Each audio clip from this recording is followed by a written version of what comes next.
പ്രമുഖ സംവിധായകനും ഛായാഗ്രാഹകനുമായ ശ്രീ വിപിൻ മോഹനാണ് ഇന്ന് നമ്മുടെ അതിഥി. ഫെസ്റ്റിവലിൽ അദ്ദേഹം വളരെ സജീവമായി പങ്കെടുക്കുന്നു. അദ്ദേഹത്തോട് നമുക്ക് അഭിപ്രായങ്ങൾ ചോദിക്കാം. നമസ്കാരം. വളരെയധികം സന്തോഷമുണ്ട് ഇങ്ങനെ ഒരു ഫെസ്റ്റിവലിൽ.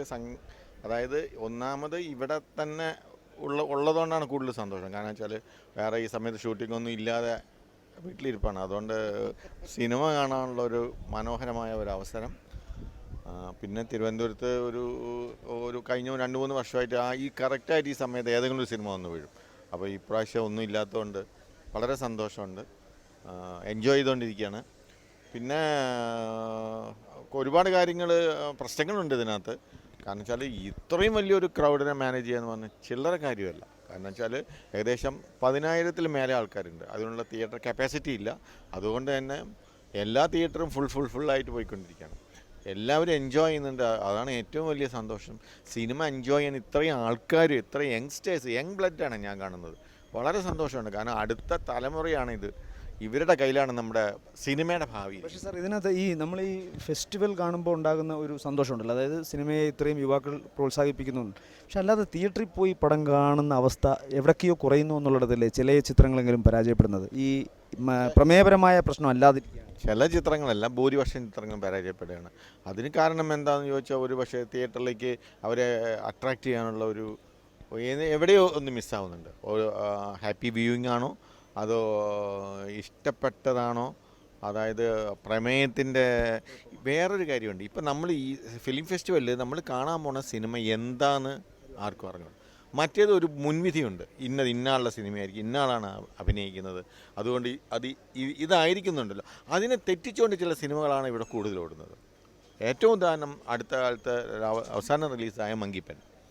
അത് കംപ്ലീറ്റ് സിനിമയുടെ എല്ലാം ഇത് തെറ്റിച്ചുകൊണ്ട് ആർക്കും പ്രതീക്ഷയില്ലാതെ വന്ന സിനിമയാണ് ഓടുന്നത്.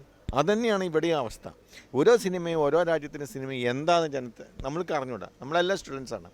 ഞാൻ ഇന്നും ഒരുപാട് പഠിക്കാൻ ആഗ്രഹിക്കുന്ന കൂട്ടത്തിലാണ്. പഠിക്കാൻ പറ്റുന്നത്ര പഠിക്കാൻ ശ്രമിക്കാറുണ്ട്, അത്രേ ഉള്ളൂ. അപ്പോൾ സിനിമ കാണുമ്പോൾ പഠിക്കാൻ പറ്റുന്നത് വലിയൊരു കാര്യമാണ്. സിനിമ ഈ തലമുറയുടെ ഒരു ഗുണമാണിത്, അവരുടെ ഭാഗ്യമാണിത്. പക്ഷേ സാറൊക്കെ ചെറുപ്പക്കാരനായി ഈ സിനിമാ ലോകത്ത് വരുമ്പോൾ എങ്ങനെയായിരുന്നു? വളരെ ഒരു ഫെസ്റ്റിവൽ അല്ലെങ്കിൽ ഒരു ചലച്ചിത്രോത്സവം എന്ന് പറയുന്നത് തന്നെ എനിക്ക് ഓർമ്മയില്ല. ഞാൻ പഠിക്കുന്ന കാലത്ത് തന്നെ ഞാൻ പഠിച്ചത് ചിറ്റൂർ കോളേജിലാണ്, ചിറ്റൂരിലാണ്. അടുത്ത കാലത്ത് ചിറ്റൂരിലൊരു ചലച്ചിത്രോത്സവം എനിക്ക് ഭയങ്കര സന്തോഷമായി. എന്നെ വിളിച്ചപ്പോൾ ഞാൻ പോയിരുന്നു. കാരണം അവിടുത്തെ ഒരു പ്രോഡക്റ്റ് എന്നുള്ള രീതിയിൽ ഞാൻ പറഞ്ഞു, നിങ്ങളെല്ലാം വളരെ ഭാഗ്യം ചെയ്തതാണ്. കാരണം വെച്ചാൽ ഇങ്ങനൊരു സംഭവം ഉണ്ടാവുക എന്ന് പറഞ്ഞാൽ, അതായത് നമുക്ക് ഒരു മെറ്റീരിയലാണ് ഇതെല്ലാം കാണുക. വിഷ്വൽ ആർട്ടാണ് സിനിമ. വിഷ്വൽ ആർട്ട് മാത്രമല്ല, പക്ഷേ വിഷ്വലാണ് അതിൻ്റെ മെയിൻ.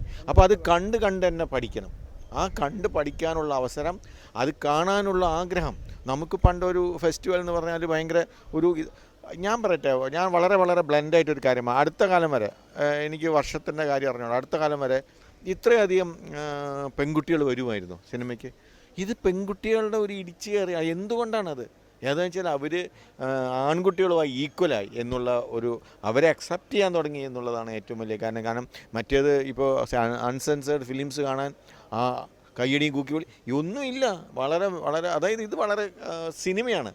ആ സിനിമയുടെ ഒരു ആർട്ടിൻ്റെ, ആ ജീവിതത്തിൻ്റെ ഒരു ഭാഗമാണ് ഈ സെക്സ് എന്നുള്ളത്. അത് അക്സെപ്റ്റ് ചെയ്യുക, ആണായാലും പെണ്ണായാലും ഭയങ്കര കാര്യമാണ്. കാരണം അത് ഭയങ്കര സന്തോഷമുള്ള കാര്യമാണ്. അതായത് അതിൻ്റേതായ രീതിയിൽ ചെയ്യുക എന്ന് പറഞ്ഞാൽ വളരെ സന്തോഷമുള്ള കാര്യമാണ്. വളരെയധികം സന്തോഷമുണ്ട്. എല്ലാ വർഷവും ഇത് അറ്റൻഡ് ചെയ്യാൻ പറ്റണേ എന്നാണ് എൻ്റെ ദൈവത്തിനോടുള്ള മരിക്കുന്നവരെ വിശ്വാസം. Thank you very much. All the best. ഒരു കാര്യം കൂടിയുണ്ട്, നമുക്ക് സ്വന്തമായിട്ട് സ്ഥിരമായിട്ടൊരു വേദി വേണം. അത് വളരെ മസ്റ്റാണ്. അല്ലാതെ അവിടെ ഇവിടെ പോയി കിടന്ന് തള്ളി അതല്ല.